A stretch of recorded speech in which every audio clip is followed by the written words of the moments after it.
Gabón, buenas noches. Entre 1939 y 1941, más de 2.300 hombres, prisioneros, nacionalistas, socialistas, anarquistas y comunistas, construyeron una carretera para unir Salazar y Roncal, los valles más orientales del Pirineo navarro. Es un hecho cierto que las nuevas generaciones desconocen que una amplia red de batallones de trabajos forzosos se formaron durante y después de finalizar la Guerra Civil de 1936. Una historia que es aún bastante desconocida. De hecho, miles de personas circulan a menudo sin saberlo por infraestructuras realizadas por aquellos prisioneros del franquismo. Y tenemos la suerte de contar, para rubricar la historia en toda su dramática realidad, con el testimonio de un grupo de prisioneros que trabajaron allí, en condiciones infrahumanas, y algunos de los vecinos de aquellos pueblos que también vivieron de cerca la tragedia de aquellos hombres. Nunca fueron juzgados, quizá porque el propio régimen se veía obligado a reconocer que eran inocentes. En unos momentos, con ustedes, al enemigo Niagua. Esperamos que la película que acabamos de ver haya, cuando menos, despertado muchas conciencias. Con nosotros, para dialogar sobre lo que hemos visto, tenemos esta noche a Antonio Cristóbal, hola, buenas noches, codirector del documental. Gabón, buenas noches. Buenas noches, Ander. A Félix Padín, que prisionero en las carreteras del Pirineo. ¿Cuántos años estuvo preso? 6, del 37 al 43, del 16 de junio del 37, que 3 días antes de caer Bilbao, hasta el 43, que nos pasaron al ejército, pero era como un batallón disciplinario. ¿Y cuántos años tiene ahora? 94 nada más. También está con nosotros Luis Ortiz Alfau. Luis, rápidamente, ¿en cuántos campos estuvo? ¿En cuántos campos? Sí. Primero, en la fábrica de chocolates El Gorriaga, nada más pasar el puente internacional. Luego, la Universidad de Deusto. Luego, Miranda de Ebro. Luego, Gurs. Y ya, pues no sé, pues ya nada más, hasta el 43. Edurne, también con nosotros, Edurne Beaumont, profesora de Instituto Estella, coautora del libro Esclavos del franquismo en el Pirineo. Y nacida en el Valle de Salazar, ¿no? Hola, Gabón. Bueno, Ana Barrena, una de las personas que más han contribuido a que se conozca esta historia, miembro del colectivo Memoriaren Bideak. Y por fin tenemos a Fernando Mendiola, profesor de la Universidad Pública de Navarra y coautor también del libro Esclavos del franquismo en el Pirineo. Buenas noches, Fernando. Buenas noches, Gabón a todos. Para empezar, Antonio, cuéntanos un poco la génesis de la película. Bueno, esto nace... mi padre es de un pueblito de Burgos que está pegando a Lerma, ¿no? Y en el año 2006 y 2007 se exhumaron allí unas fosas que había de la Guerra Civil. Y las exhumaciones fueron por parte de una sociedad, que es la Sociedad Aranzadi, de la Universidad del País Vasco en San Sebastián, y del antropólogo Paco Echevarría. Y entonces, después, investigando acerca de otras exhumaciones que había hecho Paco Echevarría, dimos con que en el cementerio civil del Roncal, junto a la tumba de Gayarre, se había exhumado un cuerpo de un hombre de Don Benito en Badajoz, y entonces empezamos a investigar el por qué, descubrimos la historia de los batallones disciplinarios que construyeron las carreteras del Pirineo navarro y fortificaron todo el Pirineo, y dimos con el libro de Fernando y Edurne, y así es como nace la historia. Nos ponemos en contacto y es cuando pues, nos vamos a ir a grabar al Roncal con ellos. A ver, vamos a hablar con los mayores. Félix, ¿cómo llegáis o cómo llegan concretamente ustedes al Pirineo, a Roncal y Vidangoz? Pues ya nos habían licenciado en los batallones de trabajadores, salimos en junio y en julio nos metieron en el cuartel y nos llevaron otra vez al campo de concentración, y del campo de concentración nos llevaron al Roncal. A Roncal. Allí en el Roncal estuvimos un día o dos, que nos hicieron hacer unas zanjas para que si sobraban las comidas, y como no comíamos no sobraba nada. Y no se tiraba nada. Luis, usted que recorrió todo lo habido por haber, pero me han contado que también gozó de algún privilegio, ¿no? mucho, muchos. Yo fui un tío de suerte. De suerte se lo debo a las máquinas de escribir, ¿acaso? En Miranda de Ebro, al formar el batallón, preguntaron, ¿alguien de ustedes sabe escribir a máquina? Claro, salimos 8 o 10, los que pueden. Te hicieron una prueba, bueno, tú te quedas de escribiente de la primera compañía del batallón número 38. Y a partir de entonces, pues claro, ya pues, yo creo que mandaba tanto como el teniente de la compañía, porque había truquitos que al teniente le convenían, que Luis tenía que hacerlos, porque si me hubiera negado igual me hubieran fusilado. Ya luego hablamos. Fernando, ¿cuál era la situación legal, o mejor dicho, alegal de estos hombres? Bueno, estos estaban clasificados en los campos de concentración. Había un proceso de clasificación primero de los prisioneros de guerra y luego, como ha dicho antes Félix, también la gente que era licenciada en el año 40, pero se les volvía a obligar a hacer la mili y de nuevo se les clasificaba. Se les clasificaba en función de sus ideas políticas y precisamente por ser militantes de base, normalmente no dirigentes, sino militantes de base, simpatizantes de sindicatos, de partidos políticos o por haber tenido algún cargo también en el ejército de la República, no cargos muy altos, pues entonces se les clasificó en una situación intermedia, se les clasificó como desafectos, no tenían juicio por eso, pero sí que se les condenaba directamente a realizar trabajos forzados. Ya. Antonio, en el documental habláis, aparte del Valle de los Caídos y otros lugares de Andalucía, el resto de España y también Euskadi, Navarra, donde hubo batallones de trabajadores forzosos. Sí, bueno, en Euskadi y Navarra está constatado que sepamos la presencia de batallones en Itziar, en Rentería, en Irún, en Eibar, en Zumárraga, que también participaron otros batallones en la reconstrucción de Amorebieta y Guernica. Está constatado que hubo batallones construyendo el tren que va de Sucarrieta a Bermeo, que construyeron el mismo puerto bermeano, y luego una serie de carreteras, una que va por Jaizkibel, otra que va desde, me parece que es desde Oiartzun a Lezo, y luego todas las carreteras que unen los valles del Pirineo Navarro, aparte de las fortificaciones militares que se construyeron allí. Y un dato curioso que nos llamó la atención haciendo el documental es que, por ejemplo, Edurne, que es del Valle de Salazar, las carreteras que unían el Valle de Salazar y Roncal, que habían sido hechas por los batallones, muy poca gente en aquellos valles, sobre todo la gente joven, sabía que esas carreteras se habían hecho con esclavos del franquismo. Era una de las cosas que más nos llamó la atención. Edurne, ¿cómo y por qué llegan estos hombres al Pirineo?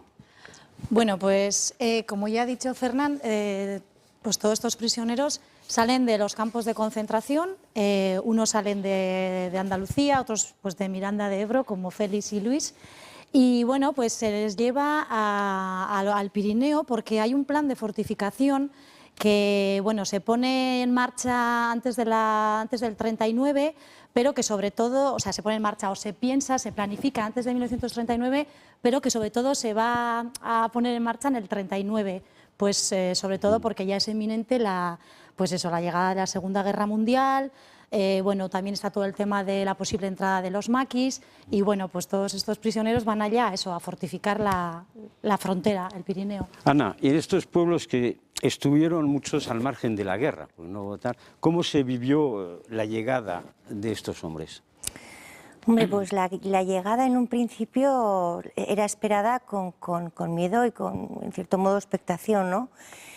Pero luego la verdad es que se vivió como una invasión, porque, bueno, pues allí era un pueblo tranquilo y entonces llegaron allí una cantidad de gente con, bueno, se vio la... ¿Cuántos serían? ¿Cuántos serán?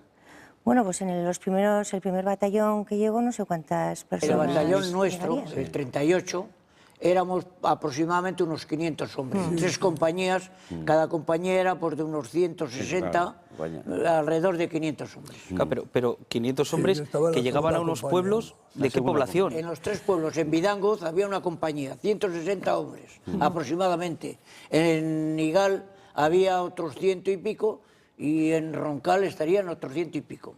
Claro, unos 500. Claro, estamos hablando repartidos en los 3 pueblos. De unos pueblos que tendrían, pues yo qué sé, gente censada 160 o, bueno, Roncal tendría más. Pero Vidangoz en concreto es un pueblo que está muy aislado, entonces, bueno, pues tenía muy poca gente. Entonces, el hecho de llegar allí pues 100 y pico personas, pues claro, lo primero que hicieron es invadir las casas, ¿no?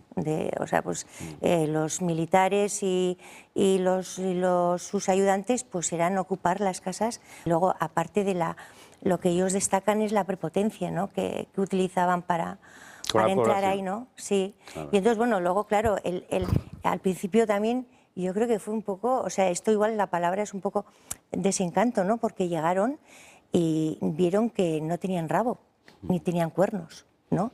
Y entonces dijeron, bueno, pues son como nosotros, ¿no? Luis, se dijo que había ido allí a trabajar en unas carreteras que debían comunicar los valles entre sí, pero en realidad parece que se trataba de otra cosa, ¿no? ¿Qué había detrás de todo? ¿Qué había detrás de todo aquello? Engañaron al pueblo entero, vamos, al país entero. Ellos decían que esa carretera se estaban construyendo para que la gente de esos pueblos que estaban un poco abandonados en el sistema de carreteras, pues había que comunicarlo. Totalmente mentira. Había que fortificar todo el Pirineo porque se temía a los franceses, se temía a los maquis, se temía pues a que una posible invasión. Lo que pasa que llegó la Segunda Guerra Mundial y todo eso ya se desvaneció. No engañaron a nadie. Félix, ¿y usted qué sabía de todo aquello? ¿Qué sabía de todo aquello? ¿Qué le contaron de esto? ¿Qué me contaron? Sí, ¿qué le contaron? De lo que se estaban haciendo usted, si era carretera, si era realmente carretera, para unir a valles o si era para protegerse de una posible invasión de maquis o de... Eso decían al principio que era una carretera militar.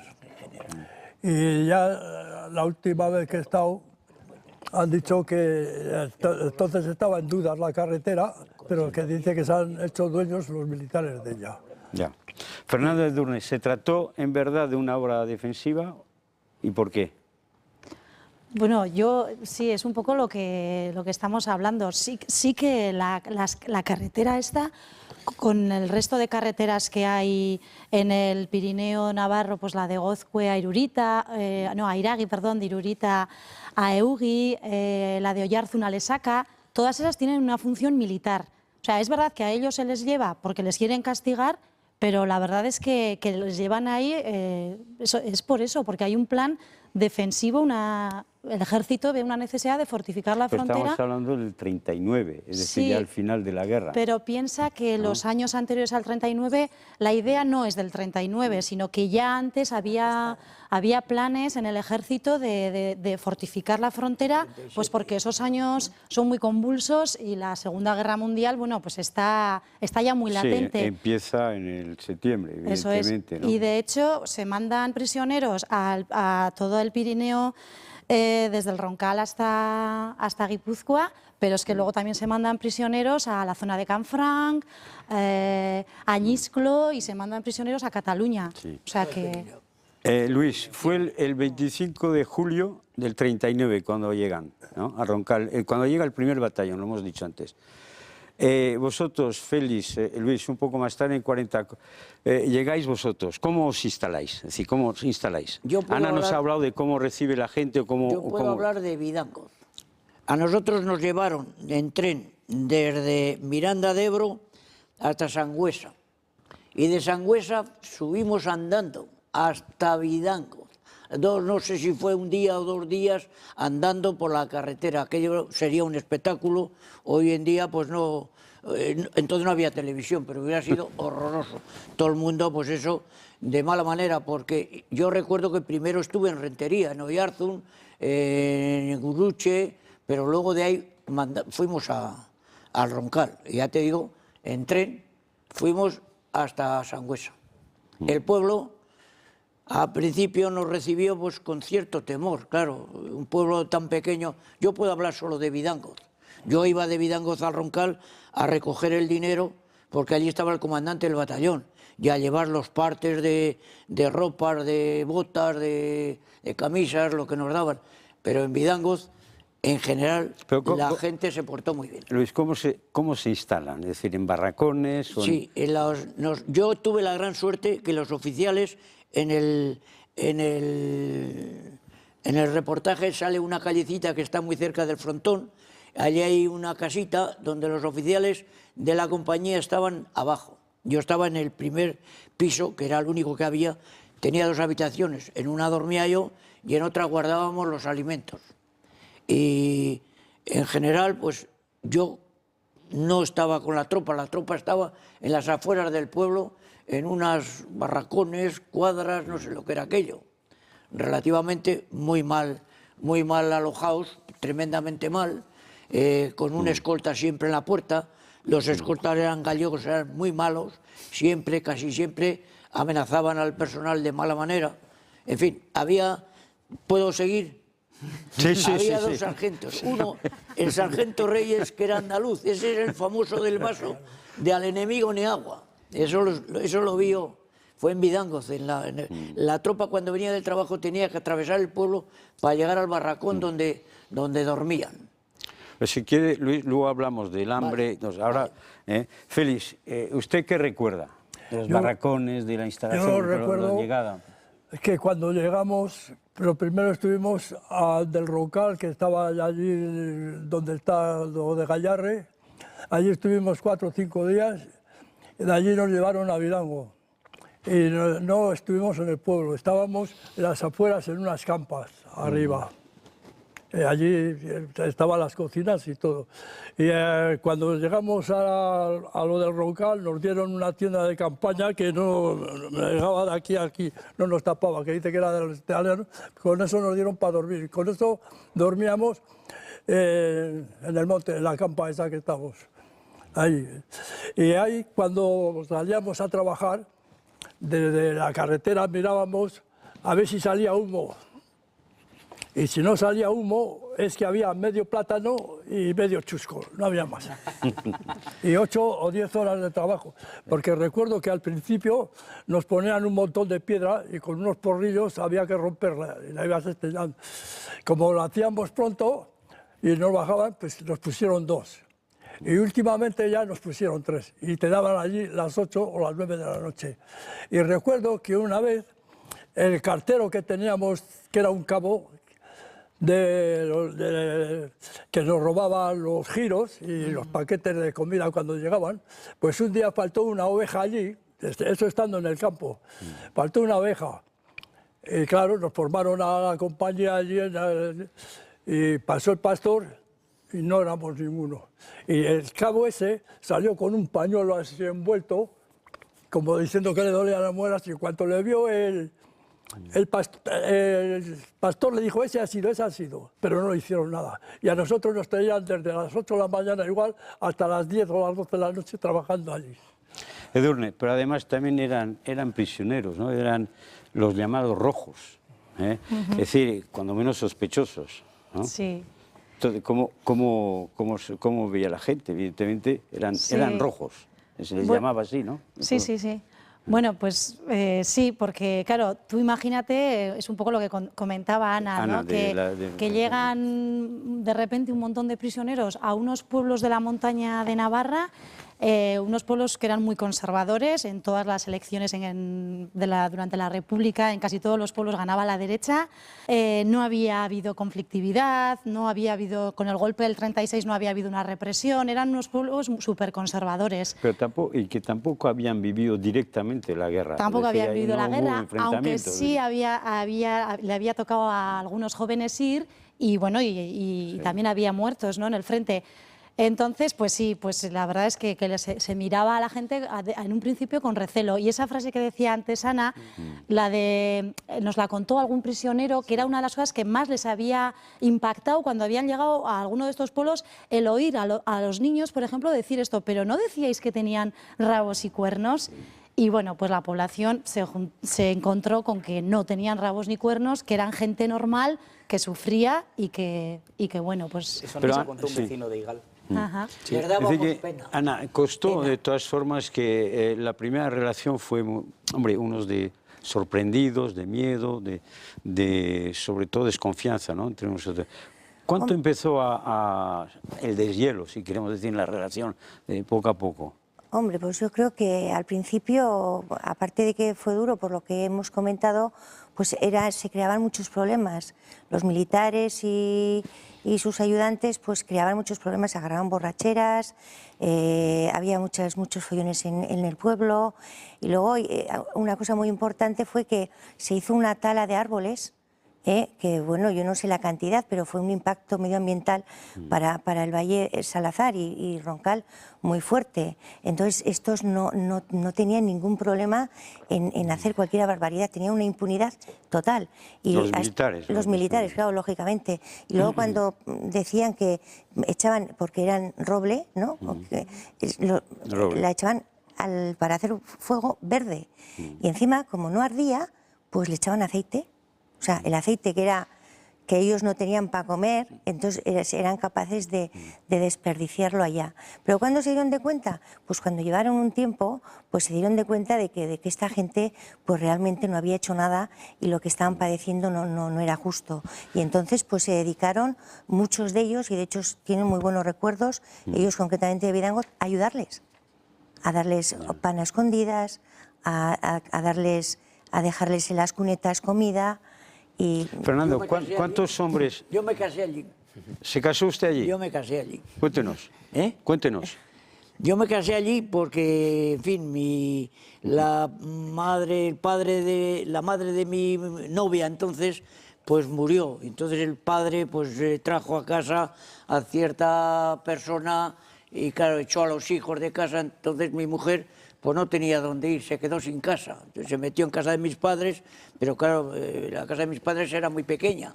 La casa donde vivía Ángel Ortiz de Alfago, el niño.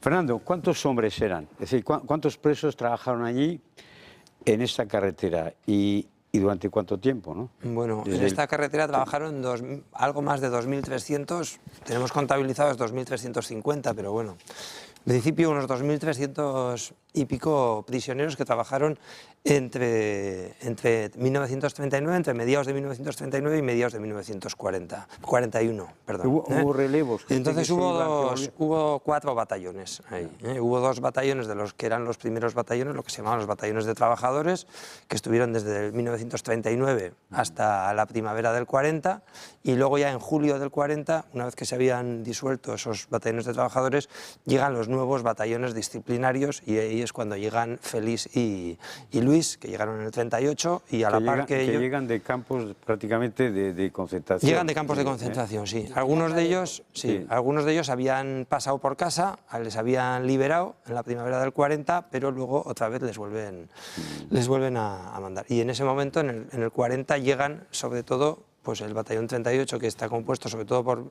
prisioneros vizcaínos, y el batallón disciplinario número 6, que está compuesto sobre todo por prisioneros andaluces. Pero también había asturianos, catalanes, sí, ¿no? asturianos había habido más en el batallón 106, uno de los primeros. Pero bueno, sí, estas eran las procedencias mayoritarias, sí. Pero bueno, había de todos los sitios. Bueno, pues sigamos avanzando en el tema.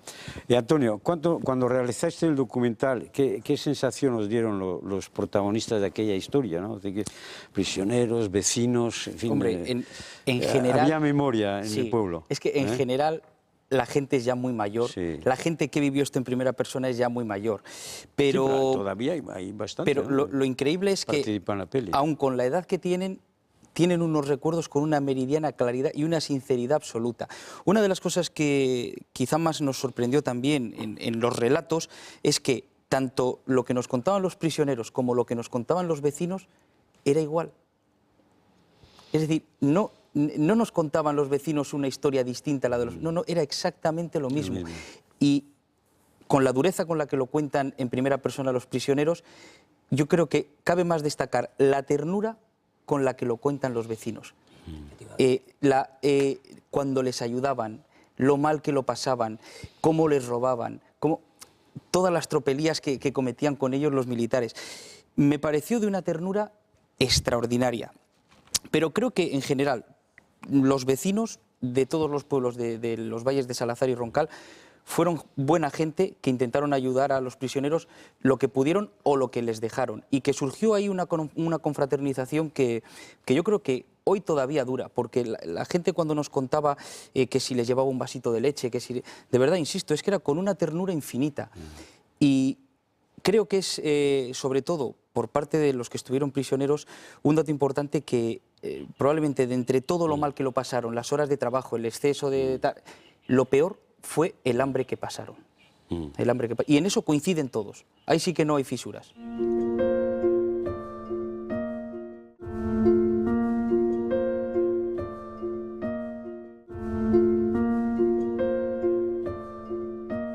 Félix, ¿realmente fue tan duro lo del hambre? Hambre. Pasaron mucha hambre, ¿no? El hambre era como que tenías una música en el oído.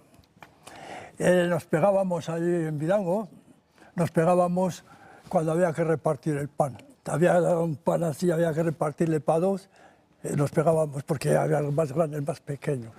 Yo pesaría allí unos 30 y tantos kilos. Pesaba allí, en Vidango. ¿Qué comían? Yo creo que de todos los sitios que he pasado, de todos los batallones, fue donde más hambre hemos pasado. ¿Qué comían? Comía, pues, de vez en cuando veías algún garbanzo o alguna cosa por el plato. Y al otro compañero, porque le daban para dos. Y el otro compañero estaba a ver si te se caía algo de lo que tú estabas comiendo. Y por las tardes, unas latas de tomate grandes así, con y eso hacían. Un puré allí y eso te daban, no te daban más, agua y agua. Y cuando íbamos a descargar la intendencia, buenos muslos de carne, buenos aceite y de todo. Pero en la cocina no, cuando llevabas la comida a la cocina, que te tocaba llevar, llevaban los huesos moldaditos. Decían, en la película se dice que cambiaban mantas por pan. En el pueblo. Eso, cambiábamos las mantas, las botas y cambiábamos todo. Del panadero. No. ¿Y los huesos para el caldo? Últimamente, como teníamos dos mantas, pues llevabas una y la otra la cortabas por medio, pero ya se dieron cuenta y nos fastidiaron. Luis, pero usted no estaba enchufado. Sí, y yo, como he dicho antes, he sido un prisionero de lujo. Prisionero de lujo, pues eso, la gran suerte de que el dinero que nos daban porque no había la intendencia que actualmente tiene el ejército.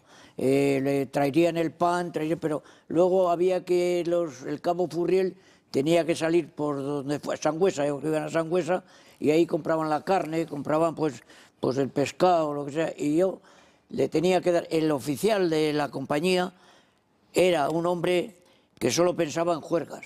Como entonces los teléfonos eran aquellos teléfonos de manivela, el que hablaba, el comandante de Roncal, no le conocía al oficial, entonces muchas veces llamaba por teléfono, fulanito, que se ponga el capitán, y no estaba.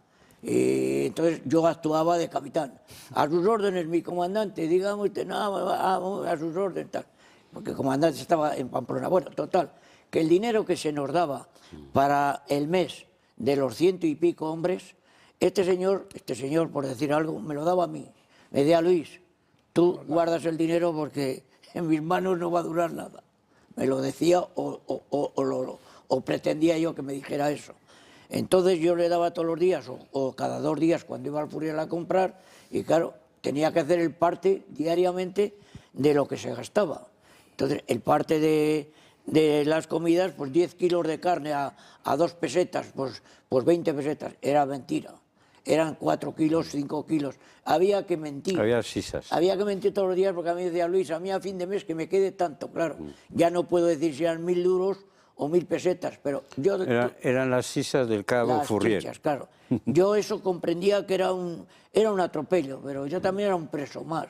Y tenía pues eso que convivir. Edurne, la gente en los pueblos vivió muy de cerca, ¿no? Esta penosa situación, difícil durante mucho tiempo además, ¿no? Sí, y por eso mismo, pues por encima de ideologías, la gente lo que vio es que más que rojos y que enemigos, pues era gente que sufría y que, pues eso, que lo estaban pasando muy mal, y entonces, pues eso, la gente pues intentó ayudarles en la medida de lo que pudo. Si no dándoles, por lo menos dejándoles que a veces hicieran pues pequeños robos en las huertas o... Así que hacían intercambios de cosas que a veces hacían los propios prisioneros, ellos las vendían. Y bueno, de todas formas, esto también sí que cambió, la situación era diferente de unos pueblos a otros, porque no era lo mismo estar en Vidangoz, que los propios prisioneros vivían en el pueblo y que, bueno, pues que había un contacto más directo y también era más fácil igual ayudarles que, por ejemplo, en Igal, que los prisioneros vivían en unos barracones que estaban a 2 kilómetros del pueblo y que los veían trabajar, pero la relación era menor. Sí, Ana, habrás oído muchas historias, evidente, pero ¿con cuáles te quedarías? Pues yo me quedo ¿Cuál te impactaron más, no? Hay muchas, ¿no? Pero la primera charla que hicimos en Burgui, que tratábamos este tema, llegó una mujer de unos 70 y tantos años, que además era de Esparza, y fue la que dijo que era la primera vez que hablaba y que ella dejaba junto a su padre comida, ella era muy joven, en las cunetas para que lo recogieran los prisioneros cuando pasaban. Hasta que un día, en casa, o sea, en la puerta, esperando a coger el pan o así, alguien le pegó en la espalda y le dijo que sabían que lo que estaba haciendo y que si lo seguía haciendo le iban a denunciar y sabía lo que le esperaba. Y luego otra más reciente, que fue ya, bueno, reciente, cuando ya entró, pues yo creo que fue el año que gobernó, o sea, Felipe González, no sé qué año salieron los socialistas, no 82. recuerdo, 82. Pues ahí en el pueblo de Garde yo creo que salió el socialismo, un alcalde socialista, y fue uno de los ganadores durante mucho tiempo, y le dijo, no nos haréis nada, ¿no? Y él le contestó, nosotros no somos como vosotros. Tenían miedo a represalias. Sí. Félix, ¿había posibilidad de escapar? ¿Hubo muchos fugados? Hubo dos. ¿Dos solo? Sí, aquel día había mucha nieve, había una cantidad de nieve terrible allí. Se escaparon y se fueron y se metieron en alguna casetita de los pastores o alguna cosa. Y el pastor del pueblo se puso voluntario para ir con los militares a buscar, y allí mismo en la caseta los mataron. Edurne, ¿de estas fugas encontrasteis alguna documentación durante vuestro trabajo? Bueno, nosotros en esta carretera tenemos documentadas 3 fugas, 2 en el Vidangoz y 1 en el Roncal, y bueno, sabemos que en otras zonas también hubo fugas, en la zona de Lesaca, en Baztán, en la zona de Oyarzún. Tenemos algún documento también que refleja la preocupación que había por parte de los militares, porque veían que en algunos sitios pues las fugas pasaban más a menudo, y entonces bueno, la preocupación de si de verdad no se estaba haciendo la vigilancia que correspondía, y luego la preocupación también porque veían que en algunas zonas, como por ejemplo en Pasajes de San Juan, que ahí es donde vimos, pues había incluso alguna red de apoyo dentro de la población civil. En el documental se cuenta la historia de Cecilio Gallego, un extremeño de Don Benito, que fue fusilado, ¿no? por Sí. intentar escapar, ¿no? Pasar a Francia. Dicen. Sí, él intentó escapar de la escuela de Roncal, que es donde estaba preso. Cecilio era un prisionero de Don Benito, era un hombre también muy activo políticamente antes de la guerra, estaba en las Juventudes Socialistas Unificadas, y bueno, pues al final, cuando estaba empezando a escapar, pues le asesinaron, poco después de salir.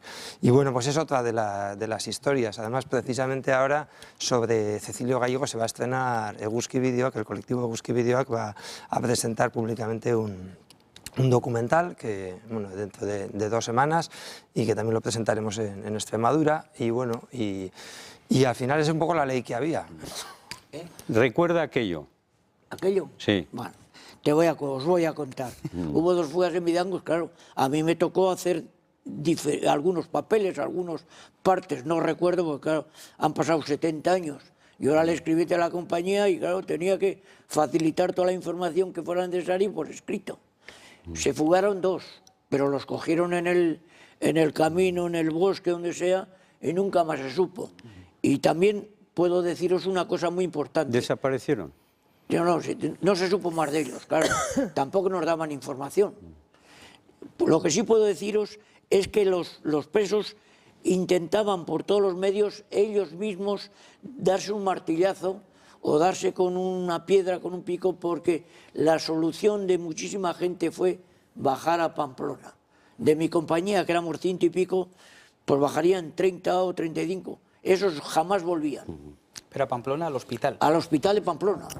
Jamás volvían, yo no sé lo que pasaría. Pero casi tan terrible como la fuga o incluso la muerte fue la enorme soledad de aquellas gentes, ¿no? Es decir, que muchos de aquellos prisioneros estaban lejos de sus casas, de sus amigos, de sus familias, ¿no? Para quienes era difícil comunicarse con ellos.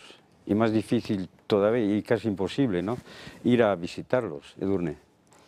Es decir, la relación era muy difícil entre las familias, parientes, el contacto con ellos, ¿no? Pues sí, como dices, estaban muy lejos, tampoco el régimen disciplinario les permitía, pero bueno, sí que hubo casos de visitas de familiares, sino que se lo digan a Félix. Y bueno, pues sobre todo de prisioneros vizcaínos, porque claro, la distancia también era diferente. Ahí también hay diferencia entre unos y otros, porque mientras los vizcaínos disponían de eso en cierta medida y de cartas que les mandaban, o también de ayuda, alguna pequeña ayuda económica muchas veces, por ejemplo en el caso de los prisioneros andaluces que estaban en el batallón Digal, bueno, los propios prisioneros vizcaínos, algunos reconocía que ellos estaban mucho peor, porque las cartas pues llegaban con mucha más dificultad, comida a veces les mandaban, pero llegaba en malas condiciones, dinero no les podían mandar porque la situación de las familias andaluzas también era mucho más dura en la guerra y posguerra. Y bueno, en este sentido, algunos de los prisioneros que entrevistamos destacaban cómo la mayoría eran solteros, entonces los que nos contaban esto destacaban el papel de sus madres, o sea, cómo sus madres intentaron mantenerlos y bueno, pues ese esfuerzo que tuvieron que hacer en ese momento tan duro, ¿no? La llegada de aquellas familias, Ana, provocó una mayor confraternización, ¿no?, entre la gente del pueblo, que en general pues los acogieron bastante bien, ¿no? Bueno, quizá no al principio, pero... Sí, hombre, después ya, poco a pues, poco, ¿no? Sí, poco a poco, cuando vieron la situación en la que estaban, pues lógicamente la gente de allí tampoco no era gente que tenía mucho dinero ni era tan más bien pobre, pues también se sentían un poco identificados. Y sí que de hecho, bueno, hubo mujeres que se casaron con prisioneros. En Vidangoz hubo dos, ¿no? Con el teniente Zapico. Zapico. Y en Vidangoz se casó una con un Martínez. Vizcaíno. Martínez. Sí, Y luego con otro vizcaíno que estaba en... Hubo romances y hasta bodas, Hombre, ¿no? habría habido seguramente más cosas, pero bueno, tampoco nos enteramos. Esas cosas no cuentan, no creas. Eso no tiene muy buena memoria para esas cosas. Para la prensa rosa. Sí, la prensa rosa no... Todo esto que se cuenta, Fernando, ¿hasta cuándo duró?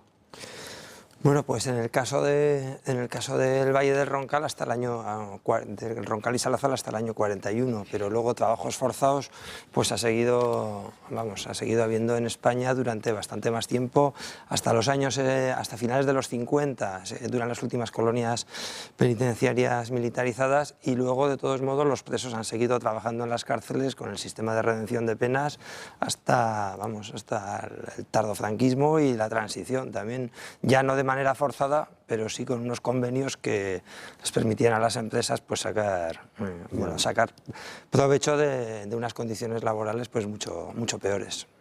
Félix, Luis, ¿vosotros cómo os enteráis de que eso acaba?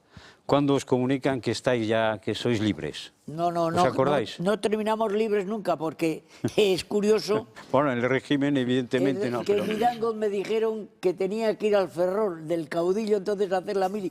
2 años y pico en Ferrol haciendo la mili. O sea que como no había jurado bandera con el ejército de Franco, pues tuve que hacer la mili. O sea que de Vidangoz a Ferrol.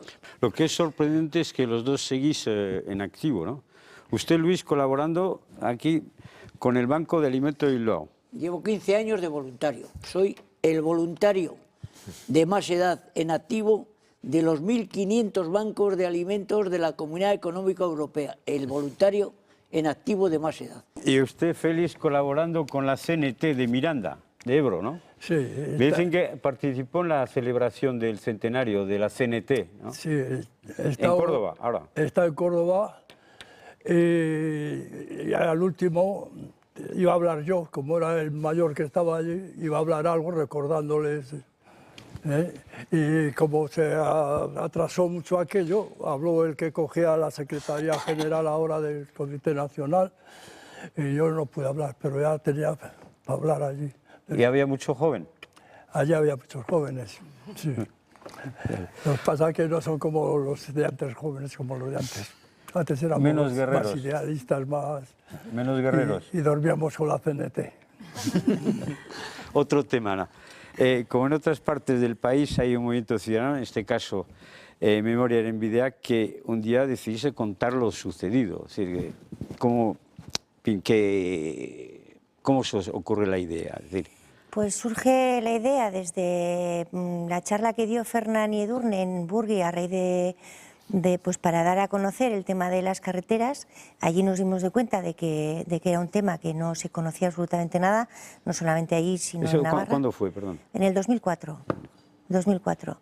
Entonces, bueno, pues como todos trabajábamos en algunos colectivos, o bien del Valle, o generalmente en el Valle, pues pedimos como que este tema nuestro, el tema de lo que había lanzado Fernán, de hacer un monolito arriba de la carretera y de hacer un homenaje, pues bueno, como todo lo que nosotros veíamos, pensábamos que iba a ser fácil y que después de 70 años esto no tuviera... Bueno, pero no fue así. Entonces nos vimos obligados a hacer una asociación, e hicimos la asociación Memorial en Vida, que éramos 5 componentes. Y entonces muchos que se pensaban que esto no se iba a llegar a hacer un homenaje con 16 prisioneros, que se hizo en el Alto Igal, y con un monolito que bueno, ya se ha visto en el documental, pues yo creo que se quedaron, no lo pudieron conseguir. Entonces, bueno, muchos apoyos, pero el Valle Roncal no apoyó ningún ayuntamiento, más que uno, el del Uztarroz, y alguna asociación. No se apoyó nadie, pero había intereses que esto no, mejor ocultarlo. El dicho ese que lo dien tan fácil, que ¿para qué abrirse heridas, no? Y entonces pues es que es muy duro saber la verdad, y la verdad contada por los verdaderos protagonistas, ¿no? Antonio, ¿algo más que añadir? Es verdad, en realidad, yo que he estado bastante metido también en esto de la memoria histórica, en realidad esto que estamos haciendo es un ejercicio de recuperación de la memoria histórica. Un país no puede estar ciego a lo que ha pasado anteriormente o años atrás. Y sí que es importante lo que dices, no se están abriendo heridas, todo lo contrario, se están suturando. Y eso es importantísimo, porque la gente que está enterrada tiene el mismo derecho a ser velada en un cementerio como lo de los vencidos como de los no vencidos. Pero yo quería, si me dejáis, quería agradeceros personalmente el buen trato que tuvimos mientras estuvimos allí rodando, el buen hacer, la buena disposición. Este documental va dedicado a las gentes que estuvieron haciendo las carreteras en el Pirineo Navarro, a todos los de los batallones forzosos, en general a todos los represaliados del franquismo, pero especialmente y desde el corazón se lo queríamos agradecer a Juancho, porque de verdad es una de las personas que era muy difícil no quererle, y estuvo con nosotros allí el tiempo que estuvimos rodando, un tío con una fraternidad absoluta y abierto de corazón, y de verdad que sentimos mucho su pérdida, y le queremos dedicar este documental. Hoy, para terminar, ahora tantos años después, vosotros que lo vivisteis, ¿qué reflexión hacéis de todo lo que pasó? Pues yo la reflexión que tengo es que se tenía que saber la verdad de todo lo que ha pasado. Lo mismo que se ha sabido la de ellos, y saber dónde están los 250.000 desaparecidos de la República. Ellos se calculan unos 50.000 que hizo la República, y ellos 250.000 de momento. Y vamos a preguntar a los historiadores qué reflexión hacen de todo esto, ellos que han trabajado en el tema. Bueno, yo creo que una de las reflexiones más importantes es que, o sea, recogiendo un poco lo que habéis dicho, o sea, claro que ha habido dificultades, ha habido muchas dificultades y ha habido muchos intereses en que esto no se sepa. Y afortunadamente, pues... ¿Por parte de las autoridades? Por parte de las autoridades, sobre todo, sí, sí. Edurne, algo se ha avanzado, ¿no? Sí, se ha avanzado. Con la prueba de vuestro trabajo. Sí, hombre, se ha avanzado mucho, pero sobre todo gracias a los colectivos, a los movimientos sociales, porque si no ha habido muchas trabas. En la investigación también se ha avanzado, por supuesto es mucho más fácil investigar ahora que incluso en los años 80, cuando dependía un poco de la voluntad del archivero el poderte meter en un archivo o no. Y bueno, y tenemos que seguir porque hay que seguir en esto, porque hay mucho que hacer y porque además yo creo que este trabajo no tiene que ser solo una mirada al pasado, o sea, no tiene que ser, que también lo tiene que ser y tenemos que saber lo que pasó, tenemos que hacer un reconocimiento de las víctimas, que sea público, pero también tenemos que sacar también muchas experiencias que hubo en los años de la República, en sentido de transformación social y que nos sirvan también para no sé, de alguna forma como referentes. Hay que seguir y aprovechar todavía que tenemos testigos directos. Eso es. De esos años, ¿no? Y nos tiene que servir todo esto para denunciar también pues todo el avance del neofascismo que está pasando en Europa, el recorte de libertades y de derechos con grupos como los emigrantes, con grupos como los gitanos. O sea, que esto nos sirva para reflexionar de muchos problemas de la guerra que sigue ocurriendo. O sea, que sirva para eso, para reflexionar sobre eso. Y hasta aquí nuestro programa de hoy. Damos las gracias a Félix Padín. Muchas gracias por venir, estar con nosotros. Antonio Cristóbal, buenas noches, Gabón. Edurne Beaumont, Es que ricasco. Gabón. Luis Ortiz Alfao, gracias por venir. De nada. Gabón. Siempre a vuestra disposición. Y Fernando Mandiola, Gabón. muchas gracias. Ana, evidentemente, también muchas gracias y Gabón. Es que Buenas rica noches. Nos vemos la semana que viene.